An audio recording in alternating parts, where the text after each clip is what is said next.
You saw the headline, Poco F8 Ultra, 2nd Gen Ultra. But is it a camera monster or just shared Redmi hardware with extra makeup? Today, we're stress testing the 1.1 over 1.3 inch main sensor, the 5x telephoto, and that higher res ultrawide. Now, here's the twist. Snapdragon 8 Elite Gen 5 should crush, but heat and sustained load can still push performance down over time.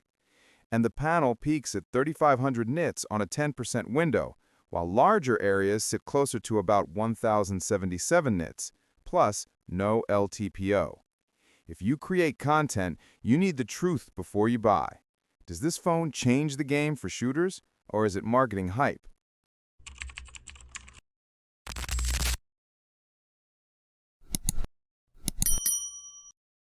Okay, let's stop playing games.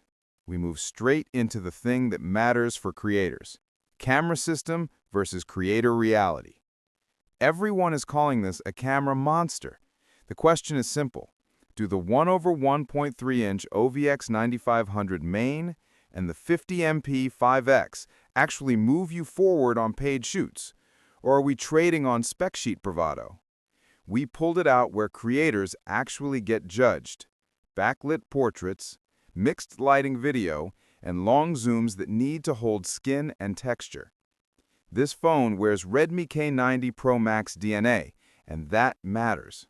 What we see in output is wide dynamic range, assertive detail, and colors that lean pleasing rather than strictly neutral. You get headroom, but the system still prefers clean light. The hardware is a clear step up from last year's Pocos. Larger main sensor, 50MP periscope at 5x, and a higher-res ultrawide. The main gains depth and better native detail. The Telo has reach with real optics, not just crop math. The ultrawide sensor is bigger than many rivals, but it's fixed focus at 18 f2.4 lens, which limits creative framing when you want an object right up against the glass. Daylight stills look elite at first pass, but creators don't deliver to spec sheets. They deliver to clients who stare at highlights, hair edges, and skin tone roll-off. Backlit scenes are where budget flagship killers crack. We set a golden hour subject against a bright sky and ran auto HDR against our control flagship. We checked cloud smoothness and hair strands near the rim light. The Poco held sky color better than last year's model and resisted clipping longer. It nudged midtones brighter, which helps for social previews, but you can see a slight glow at high contrast edges if you zoom in. The control phone kept fine texture and hair a touch cleaner. If you grade, Pro Video Mode with log and a Rec 709 LUT preview helps pull back highlight steps that the default tone curve compresses. Now low light. We walked at 4K 30 with HDR10 Plus on the main, then again with HDR off. HDR10 Plus kept exposure steadier when we crossed neon to shadow, and the EIS controlled footsteps without the wobble we've seen on cheaper rigs. With HDR off, exposure jumped twice on the same route, and noise smudged brick texture. With HDR on, noise looked more like fine grain, which grades better. Panning showed a small pause before stabilization locked. Not a deal breaker, but plan your pans instead of whipping them.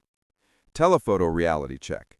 At 5x optical, signage detail is crisp and color tracks close to the main. Edges hold up, you can still read small fonts without mush. At 10x hybrid, framing is strong for product inserts, but skin texture starts to smear and fine contrast softens. On faces, pores show at 5x, at 10x they blend. In low light, the Telo is gritty but exposes reliably.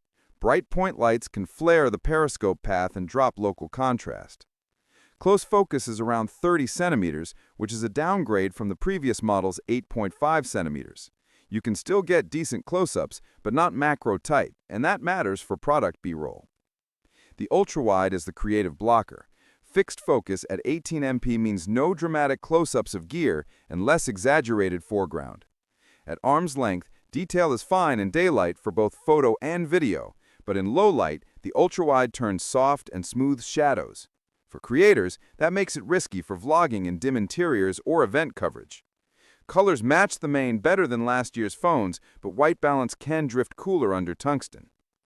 Selfie camera for creators. 32 MP, fixed focus, tuned for arm's length. At about 30 centimeters, eyes can fall soft. At around 60 centimeters, you hit the sharper zone. Rolling shutter shows when you jog. Quick pans skew lines.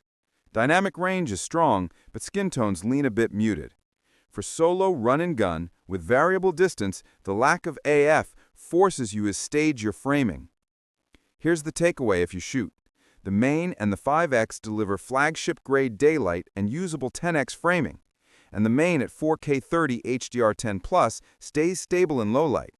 But the ultra-wide's fixed focus and the selfie's fixed focus can break certain workflows. Let's talk about the other half of creator tools: performance, display, battery. The hidden trade-offs that make or break a shoot day. Now the headline silicon, Snapdragon 8 Elite Gen 5. It should crush, but sustained load is the real filter. Our stress testing showed aggressive thermal management. CPU output dropped to roughly 60% within the first 20 minutes, then dipped below 30% with peaks and dips after. GPU stability landed around 60% in a 3D mark loop, more consistent than a CPU, but not immune to heat. Surface temp spiked to about 58 degrees C near the camera island and around 50 degrees C along the frame. Translation: long gaming or extended recording sessions can see reduced performance and a hot chassis. Specs: quick and clean. 8 Elite Gen 5 with Adreno 840, 16 gigs RAM and 512 storage. HyperOS 3, a 6.9-inch AMOLED at 120 Hz with 12-bit color and HDR10+ Dolby Vision playback. Battery is 6,500 mAh on this Poco, charging up to 100 watts wired, 50 watts wireless. That's the promise, and most of it holds under normal use. What does that mean for creators? Expect strong burst performance and then variability when everything heats up. Extended camera use or gaming plus recording will lean on thermal limits. We won't prescribe minute-by-minute tactics, but you should plan for breaks on heavy workloads and be mindful of how hot the backplate gets near the camera area. Display reality check. Be precise. A 10% window hits around 3,500 nits. A 75% white patch with auto lands near 1,077 nits. Outdoors, that small area punch helps you frame, check focus peaking, and read histograms in bright sun. Indoors and on larger bright scenes, it's still bright, just not top of class versus the most efficient panels. Refresh behavior matters. The panel isn't LTPO, so you're basically at 60 or 120, with idle drop to 60. There's a default mode and custom modes that let you cap per app. That's useful, but we'll keep it simple. Run high refresh where you scrub or game, and let the rest sit lower to save power. You get responsiveness where it counts, without micromanaging every menu.